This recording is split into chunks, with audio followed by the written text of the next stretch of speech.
Assalamualaikum warahmatullahi wabarakatuh. Bismillahirrahmanirrahim. Alhamdulillahirabbil alamin. Hamdan katsiran thayyiban mubarakan fihi, hamdan yuafi ni'amah. Hamdan yuafi ni'amahu yukafi'u mazidah. Ya Rabbana lakal hamd kama yanbaghi li jalali wajhikal karimi wa azimi sultanik. Wassalatu wassalamu ala sayyidina wa habibina wa syafi'ina maulana Muhammad wa ala alihi wa sahbihi wa sallim. Allahumma salli ala sayyidina Muhammad wa ala ali sayyidina Muhammad kama sallaita ala sayyidina Ibrahim wa ala ali sayyidina Ibrahim innaka Hamidum Majid.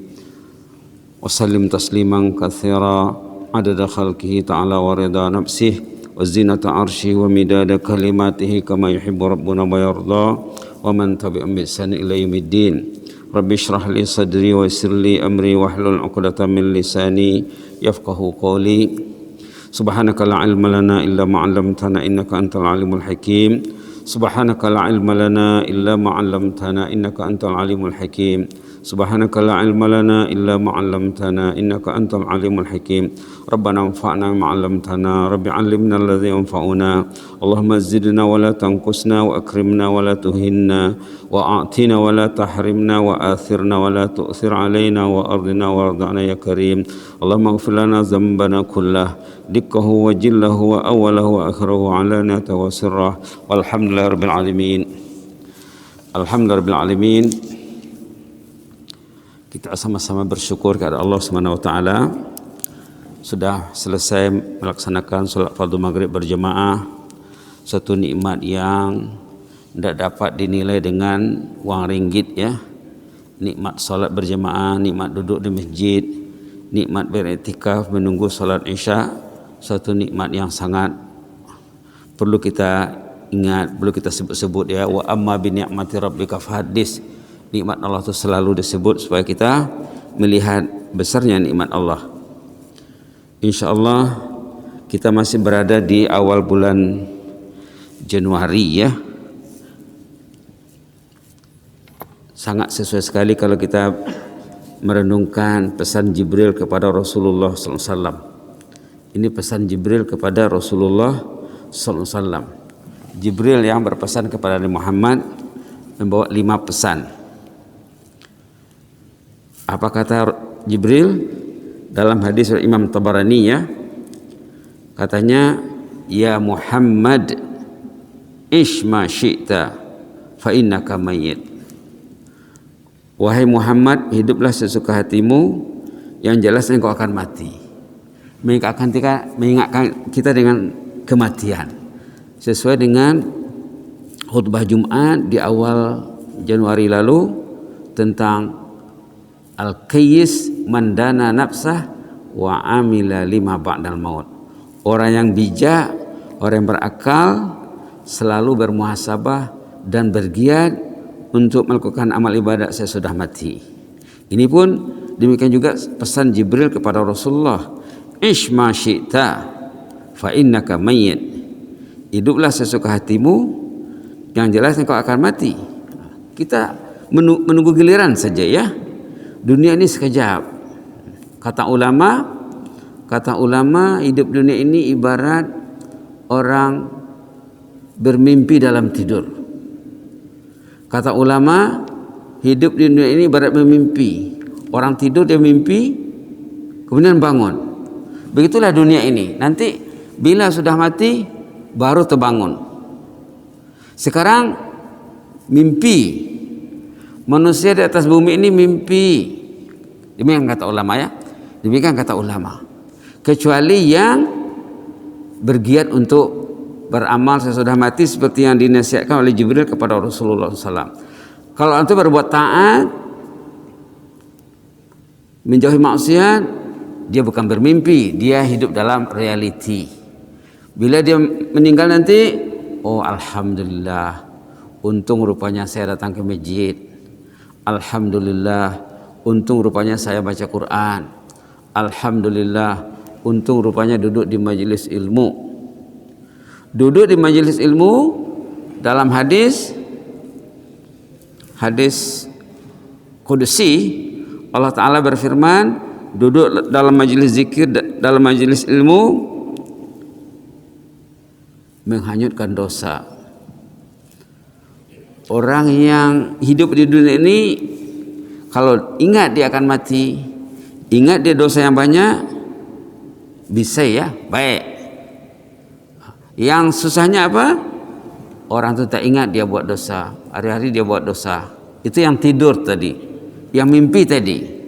Bila sudah meninggal nanti, wah katanya menyesal saya. Inilah yang diperingatkan oleh Jibril, ish ma syi'ta fa innaka mayyit. Hiduplah sesuka hatimu, yang jelas engkau akan mati, jangan lupa mati. Maknanya apa? Jangan hidup sesuka hatimu, ingatlah mati, itu maksudnya. Makna yang tersirat di balik yang tersurat. Lalu sesudahnya apa? Wa'mal ma syi'ta fa innaka majziyum bih. Lakukanlah sesuka hatimu apa yang engkau akan lakukan, yang jelas engkau akan dibalas. Setiap perbuatan kita akan dibalas. Yang baik dibalas dengan baik, yang tak baik dibalas sesuai dengan perbuatannya. Duduk di masjid mengampunkan dosa, menghanyutkan dosa. Duduk di masjid melayakan orang dapat doa malaikat. Malaikat mendoakan orang yang duduk di masjid, duduk dengan ibadat. Kata malaikat apa? Ya Allah, ampun dosa orang ini ya Allah. Ya Allah, terima taubatnya. Ya Allah, beri mereka limpah rahmat dan kurniamu. 3 dalam 1 ya.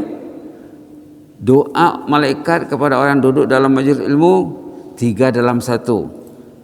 Doa keampunan, doa supaya taubat diterima, doa supaya mendapat limpah rahmat dan kurnia Allah. Lain lagi dengan hadis yang berkenaan dengan orang yang ringan langkahnya datang ke masjid. Orang yang ringan langkahnya datang ke masjid, katanya dalam hadis kudusi juga ya, orang itu akan diurus Allah hidup dan matinya. Orang yang ringan langkahnya datang ke masjid, besar peruntukannya untuk datang ke rumah Allah, hidup matinya akan dijaga Allah. Dalam hadis itu dikatakan asya bi khair wa mata bi khair. Tidak mungkin orang itu waktu dia hidup dia rajin datang ke masjid, tidak mungkin matinya tidak diurus Allah. Itu maksudnya. Dan banyak cerita ya, banyak cerita orang-orang yang mencintai rumah Allah akan diurus Allah kehidupannya dan saat kematiannya juga, dan era sesudah mati. Wa'mal ma syi'ta fa innaka majziyum bih. Berbuatlah sesuka hatimu, engkau akan dibalas. Dibalas ya. In khairan fa khairun wa in syarran fa syarrun. Kalau yang amal itu baik akan dibalas dengan kebaikan, amal yang tidak baik akan dibalas dengan sesuai dengan apa yang dibuat. Faman ya'mal mithqala dzarratin khairan yarah wa man ya'mal mithqala dzarratin syarran yarah. Seterusnya wa ahbib man syi'ta fa innaka mufariquh. Cintailah insan kesayanganmu, engkau pasti akan berpisah dengannya. Kita akan berpisah dengan istri, istri akan berpisah dengan suami, akan berpisah dengan anak, menantu, cucu, cicit, sahabat andai. Hidup bersama tidak lama. Yang lamanya berpisah. Lebih lama berpisah daripada hidup bersama. Maka kita diperingatkan oleh Jibril, ingatlah saat kita berpisah. Binalah seni kehidupan yang bila kita berpisah, insan yang berpisah mengambil faedah manfaat daripada kehidupannya. Kalau suami dan istri saling kerjasama berbuat taat kepada Allah, mak bapak dengan anak-anaknya saling kerjasama berbuat taat kepada Allah, bila meninggal dunia mereka akan mengambil kemanfaatannya. Berbeza kalau ahli keluarga tidak dididik ya. Kalau ahli keluarga dibiarkan tidak dididik, bila berpisah nanti menyesal. Jadi manusia ini ada 2 golongan. Ada orang yang bila dia meninggal, katalah suami meninggal. Suami meninggal, istri mengirim pahala hari-hari. Karena apa? Istrinya dididiknya untuk berbuat taat. Ataupun istri yang meninggal, ditinggalkannya suami. Suami yang saleh akan mengirim pahala hari-hari kepada istrinya. Demikian juga anak ya, anak cucu, anak menantu juga begitu. Kalau mereka dididik, ketua keluarga, ayah atau ibu yang meninggal akan meraih kemanfaatan dari hasil didikan yang baik. Seterusnya, wa'lam anna syarafal mu'min salatuhu bil lail. Katanya nilai orang itu adalah salat tahajudnya di malam hari. Ini karena dilatih ya. Nilai orang itu dilihat daripada salat tahajudnya. Bukan hanya salat 5 waktu. Salat tahajud juga. Sebelum kita ke masjid, mungkin setengah jam atau 1 jam sebelum ke masjid, kita akan menyisihkan, memberikan peruntukan masa untuk sembahyang tahajud di malam hari. Ini yang dibuat penekanan oleh Jibril kepada Rasulullah SAW. Yang kelima, wa'izzuhu istighnahu anin nas. Kemuliaan orang itu, kemuliaan seseorang kalau dia hidup mandiri ataupun berdikari, jangan terlalu banyak bergantung kepada orang lain. Inilah terjemahan ringkas hadis Jibril yang disampaikan kepada Rasulullah SAW. Ulasan ini kita ambil pada seorang murabbi, seorang ulama kenamaan yang dikenal seluruh dunia ya, namanya Syekh Dr. Muhammad Ratib An-Nablusi. Seluruh dunia mendengar ceramahnya ini. Profesor Dr. Syekh Muhammad Ratib An-Nablusi membuat ulasan tentang hadis tadi. Apa kata beliau? Orangnya masih hidup nih, ulama ini masih hidup, hafizahullah. Setelah malam berakhir, yakinlah fajar akan menyingsing. Artinya masa ini akan bertukar. Hari ini malam, nanti malam akan berakhir, tiba fajar, matahari akan terbit. Demikian juga usia yang panjang, walaupun 100 tahun katanya, penghujungnya adalah tanah pekuburan. Ingatlah, ingat. Kita hampir tiap minggu ya mendengar jamaah meninggal dunia, orang yang dikenali, orang tidak dikenali, ulama pergi seorang. Besok lusa giliran kita. Itu yang diingatkan di sini. Maka murabbi ini mengatakan insan yang paling tolol dicakap. Ini istilah dia ya. Ialah yang tidak menjadikan Allah dan maut dalam perhitungan sehari-harinya. Orang yang tidak bisa, tidak ingat nak mati. Padahal mati itu boleh terjadi bila saja ya. Tidak mesti sakit, tidak mesti masuk hospital. Baru lagi kita mendengar ada seorang Bilal ya, masih muda, belum sampai 25 tahun barangkali, dia jadi imam Isya. Masih imam malam hari itu, balik ke rumah entah berapa jam saja dah meninggal. Baru lagi kita dengar, tidak sakit, sehat, masih bertugas. Itu warning untuk kita ini. Bagus dia meninggal, dia sebagai Bilal, sebagai imam. Malah malam hari itu dia masih bertugas menjadi imam, berarti dia meninggal husnul khotimah. Kita ini kalau kita datang sembahyang Isya, kemudian besok berniat nak datang sembahyang subuh, kalau dia meninggal di malam harinya berarti dia meninggal dalam ketaatan. Orang yang berniat nak datang salat 5 waktu ke rumah Allah, anytime dia meninggal dalam ketaatan. Dulu ada sahabat meninggal, subhanallah, balik sembahyang Isya, jemaah masjid Kampung Bunut nih, tanya orang Kampung Bunut tahu tuh. Sembahyang Isya dia datang ke masjid, biasanya 5 waktu dia salat berjamaah di masjid, berniat nak datang sembahyang subuh. Tiba-tiba waktu tidur malam hari, terus dia ambil rohnya. Subhanallah. Ada juga jemaah dekat Lupa Luas, dia memang 5 waktu tidak miss sembahyang berjamaah di masjid Sungai Kebun. Waktu dia balik dari sembahyang subuh di pagi hari, dia berniat, ya Allah nanti zuhur saya mau datang lagi ya Allah. Sebelum zuhur dia tidur sejenak, tidur qailulah, mungkin 10 menit, 15 menit, setengah jam menjelang azan zuhur, dia melimpang sekejap, berbaring sekejap, di situ dia diambil. Berarti dia meninggal dalam ketaatan. Ada juga jemaah di Lumah Pas, jemaah masjid juga. Dia anak-anaknya juga dibawa ke masjid. Satu hari di pagi hari itu anaknya sudah memanaskan kereta, sudah menghidupkan kereta, tunggu bapaknya diparking kereta. Biasanya bapaknya akan turun. Ternyata bapaknya tidak turun. Dilihat oleh anaknya meninggal di atas sejadah. Subhanallah. Subhanallah. Ada juga kawan, ini kawan baik Ambaya, bekerja di Brunei dalam 15 tahun dari negara jiran. Meninggal di masjid lepas sembahyang subuh. Di masjid. Pergi masjid bawa kendaraan sendiri.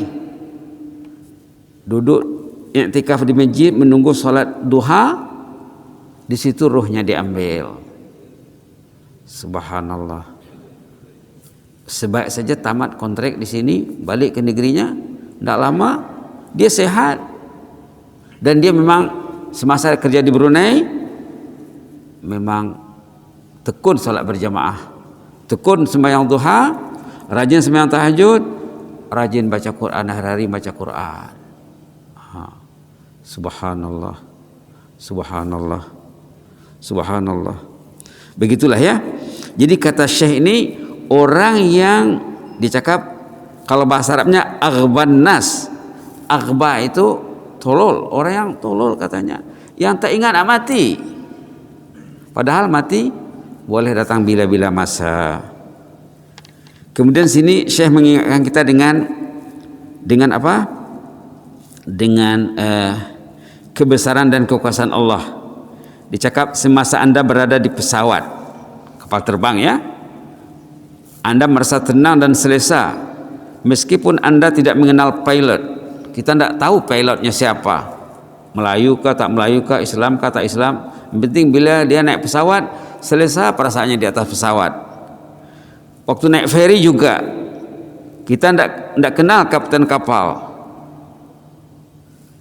tapi kita selesa duduk di atas ferry. Kalau dibandingkan dengan yang lain, kereta api contohnya ya, pergi Singapura, pergi Kuala Lumpur, naik kereta api, kita tidak tahu siapa yang mengendalikan kereta api, tapi kita selesa duduk.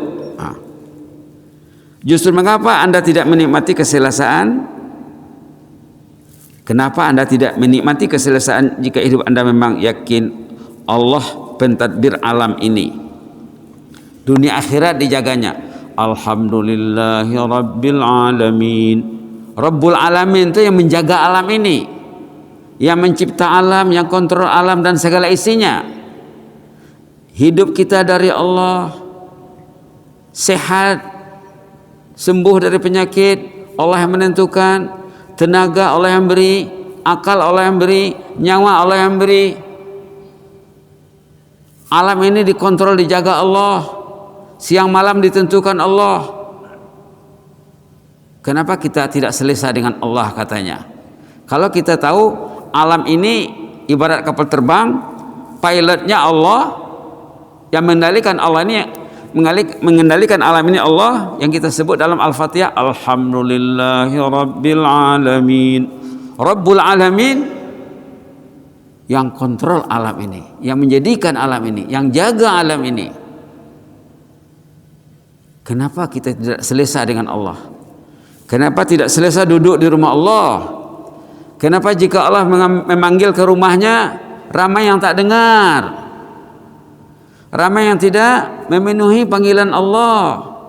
Allahu Akbar, Allahu Akbar. Ramai yang tak mau tahu, padahal hidupnya Allah yang jaga, sehat sakitnya Allah yang jaga.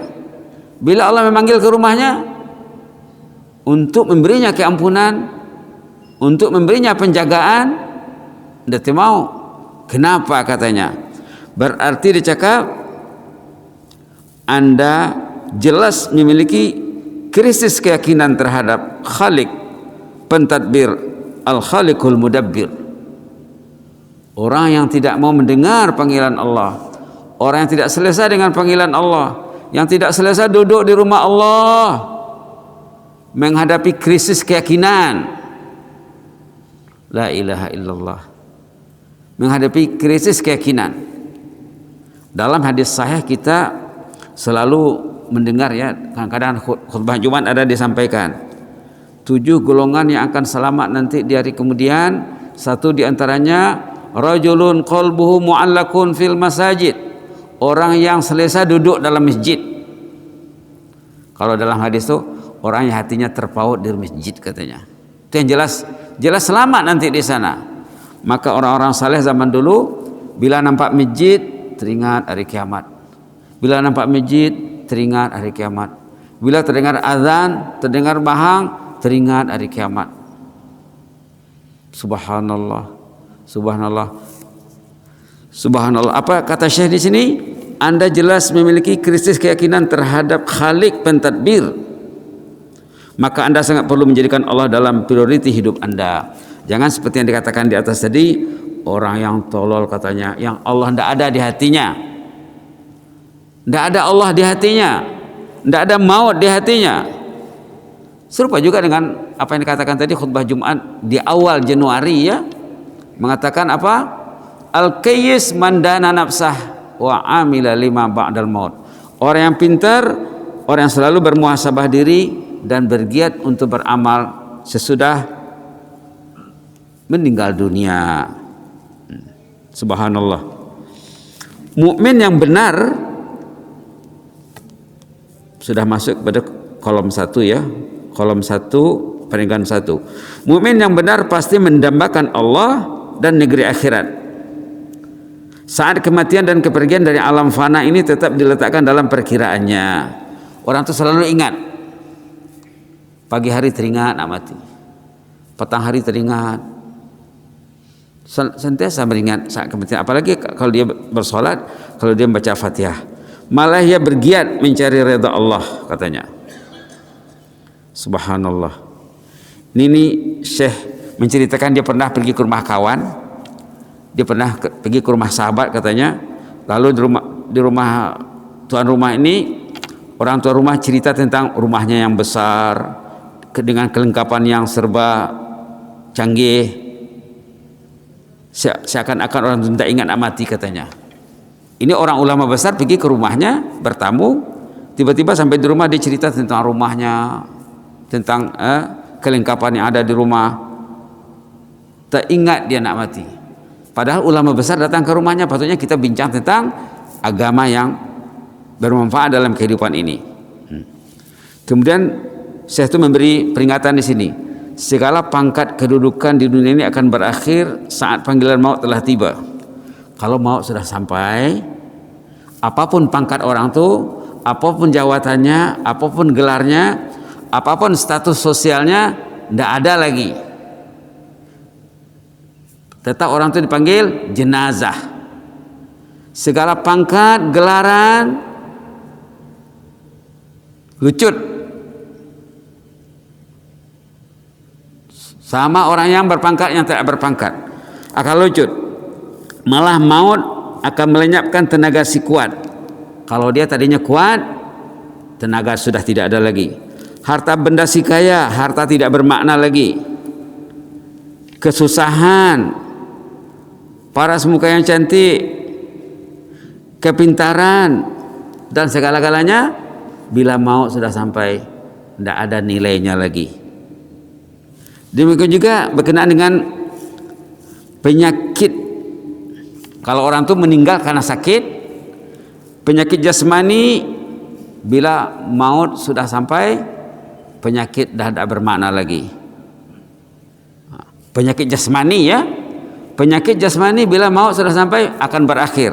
Tapi kata Syekh itu di sini, penyakit rohani yang berkenaan dengan kalbi, dengan hati, akan memulakan babak baru. Orang itu kalau dia meninggal membawa penyakit hati yang dikatakan dalam Quran fi qulubihim marad, hati mereka sakit menderita. Manusia ini rata-rata menghadapi penyakit rohani, penyakit qalbi, penyakit kalbu. Penyakit jasmani berakhir dengan kematian katanya. Penyakit hati akan memulakan babak baru bila orang itu meninggal dunia. Ini jarang orang ingat ya. Jarang orang ingat. Subhanallah. Subhanallah. Pernah Rasulullah SAW satu hari salat subuh dengan sahabat. Baginda menanya sahabat tentang beberapa orang jemaah, disebut namanya. Setelah sembahyang subuh, Rasulullah memanggil nama sahabat-sahabat yang dikhawatirin tidak datang salat subuh. Dipanggil oleh baginda Rasulullah SAW. Asyahidun fulan katanya. Si fulan bin fulan ada tak sembahyang subuh tadi? Kata jemaah, tidak ada ya Rasulullah. Tanya lagi, asyahidun fulan, fulan bin fulan ada tak sembahyang subuh tadi? Beberapa orang ditanya oleh baginda Rasulullah SAW. Kata jemaah, tidak ada ya Rasulullah. Rasulullah memang sengaja menanya orang yang besar kemungkinan dia tak datang sembahyang subuh. Kalau orang yang datang tak ditanya, entah apa ditanya ya. Orang yang tak datang ditanya oleh Rasulullah SAW. Setelah dikatakan oleh sahabat orang itu tidak datang, apa kata Rasulullah? Sembahyang yang paling berat dilakukan, sembahyang subuh dan isya berat dilakukan oleh orang yang hatinya sakit, yang mengidap penyakit nifak namanya. La ilaha illallah. Kata Rasulullah, orang itu kalau dia mengidap penyakit nifak, munafik, susah nak datang sembahyang katanya. La ilaha illallah. Di sini Syekh mengatakan orang itu kalau dia meninggal dunia membawa penyakit hati, penyakit kalbu, penyakit rohani, penyakitnya akan menyusahkannya masa nak meninggal. Subhanallah. Subhanallah. Penyakit rohani mengganggu semasa hidup, menghalang orang itu dari ibadat, menghalang orang itu untuk pergi masjid, menghalanginya untuk duduk di rumah Allah, apalagi untuk mendengar majelis ilmu. Memang susah. Yang mau mendengar majelis ilmu itu orang yang dipilih Allah, orang yang dipilih oleh Allah Subhanahu wa taala. Subhanallah. Ini sangat menakutkan nih ya. Apa kata murabbi ini? Segala jenis penyakit jasmani berakhir saat maut sudah tiba. Justru berbagai penyakit hati akan bermula saat babak kematian menjelma. Maka kita perlulah mengurus hati, jangan hanya mengurus body. Kalau body saja diurus, hati tidak diurus, orang itu akan susah hidupnya, susah matinya, susah di alam kubur, susah di padang mahsyar nanti. Nauzubillah, summa nauzubillah. Malah ditegaskan lagi di sini, walau betapa kronik sekalipun katanya, semua penyakit jasmani akan sirna, akan berakhir ya saat maut telah datang. Namun penyakit rohani akan memusnahkan insan hingga ke alam baka. Itu maka dikatakan ulama, antara kerja kita dalam hidup ini mengurus qalbun, hati, mengurus jiwa, mengurus akal, mengurus jasad. Jasad semua orang kalau dia sakit dia pergi klinik, dia jumpa dokter. Tapi hati sakit dia tidak tahu, karena tidak ada kliniknya, tidak ada dokternya, tidak ada farmasinya. Orang dulu lain ya. Kalau orang dulu di zaman ilmu berkembang, di zaman orang saleh banyak ramai di sana sini, orang bila mengidap masalah rohani jumpa ulama, bertanya, Fas'alu ahla dzikri in kuntum la ta'lamun.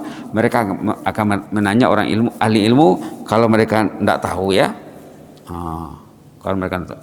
Ada jemaah di zaman Imam Hasan Basri yang ada kaitannya dengan tadi sholat tahajud ya dalam hadis Jibril. Ada jemaah di zaman Imam Hasan Basri mengadu kepada Imam Hasan Basri. Imam Hasan Basri ini ulama besar yang berguru dengan sahabat Rasulullah SAW, tabi'i, generasi sesudah sahabat, ulama besar yang sebagian ulama menulis kalau adalah katanya orang yang layak dicalonkan, tapi tak ada ya, kalau andaian saja kalau ada orang yang layak menyandang pangkat Nabi sesudah Rasulullah adalah Imam Hasan Basri katanya. Imam Hasan Basri pernah ditanya jemaah, ya Imam katanya, kami sudah berniat nak sembahyang tahajud, air sudah disediakan, tapi tak terbangun.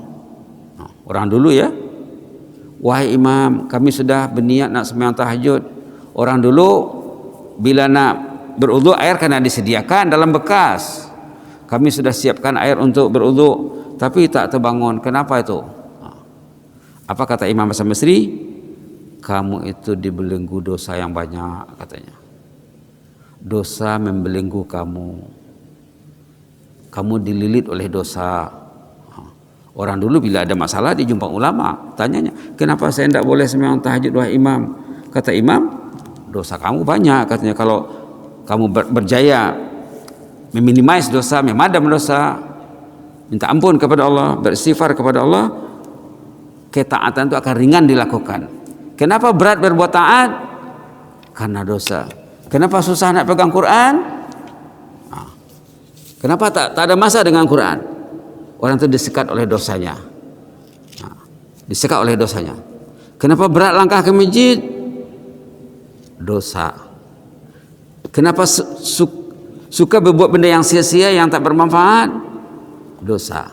Itu kata Syekh Nablusi tadi sini, kita akan memikirkan era kehidupan sesudah mati. Mudah-mudahan Allah beri kita rahmat ya. Mudah-mudahan Allah beri kita rahmat. Ada doa di sini agar Allah memberi kita kurnia hati yang sehat sejahtera. Apa doanya? Allahumma la tuhzini yawma yub'atsun yawma la yanfa'u malun wala banun illa man atallaha biqalbin salim. Sebelah kanan tuh. Sebelah kanan. Doa agar Allah membantu kita untuk mengusai hati kita ini. Allahumma la tuhzini yawma yub'atsun yawma la yanfa'u malun wala banun illa man atallaha biqalbin salim. Allahumma la tuhzini yawma yub'atsun yawma la yanfa'u malun wala banun illa man atallaha biqalbin salim. Doa ini diambil daripada ayat dalam surah Asy-Syu'ara ayat 87, 88 dan 89. Pada dasarnya doa ini doa Nabi Ibrahim. Di akhirat nanti yang selamat, yang selesa orang yang qalbun salim, hati yang tidak ada penyakit, bebas dari penyakit. Itulah yang selesa nanti di sana. Jadi mudah-mudahan jadi amalan kita lah ya. Doa ini tambah lagi dengan doa di bawah. Allahumma inni as'aluka qalban syakira wa lisanan zakira wa zaujatan mu'minatan tu'inu ala amril akhirah. Ini doa dari hadis Imam Tirmizi.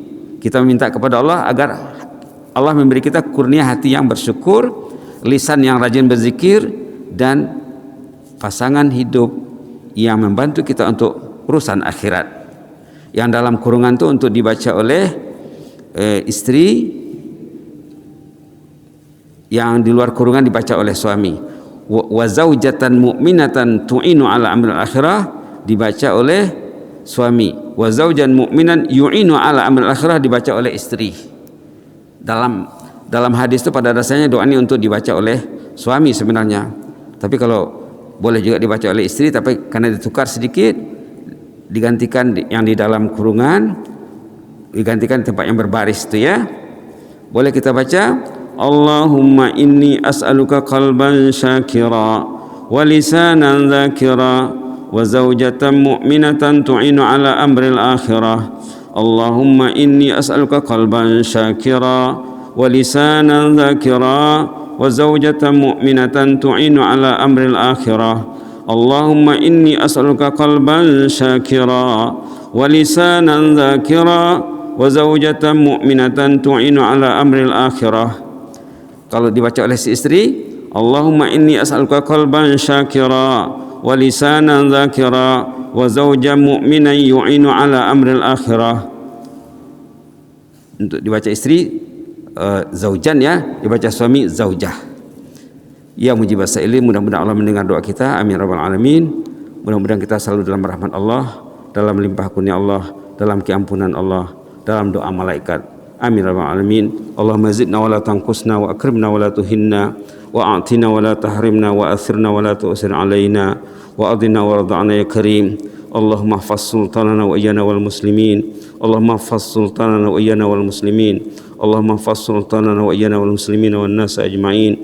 Allahumma hafazna min kulli su'. Allahumma hafazna min kulli makruh. Fallahu khairun hafiza wa arhamur rahimin. Ya hayyu qayyum rahmatika nastaghis aslih lana sya'nana kullah wa la takilna ila anfusina tarfata 'ain. Allahumma la tuhzina yawma yub'atsuna yawma la yanfa'u malun wa la banun illa man atallaha biqalbin salim. Allahumma la tuhzina yawma yub'atsuna yawma la yanfa'u malun wa la banun illa man atallaha biqalbin salim. Allahumma la tuhzina yawma yub'atsuna yawma la yanfa'u malun wa la banun illa man atallaha biqalbin salim.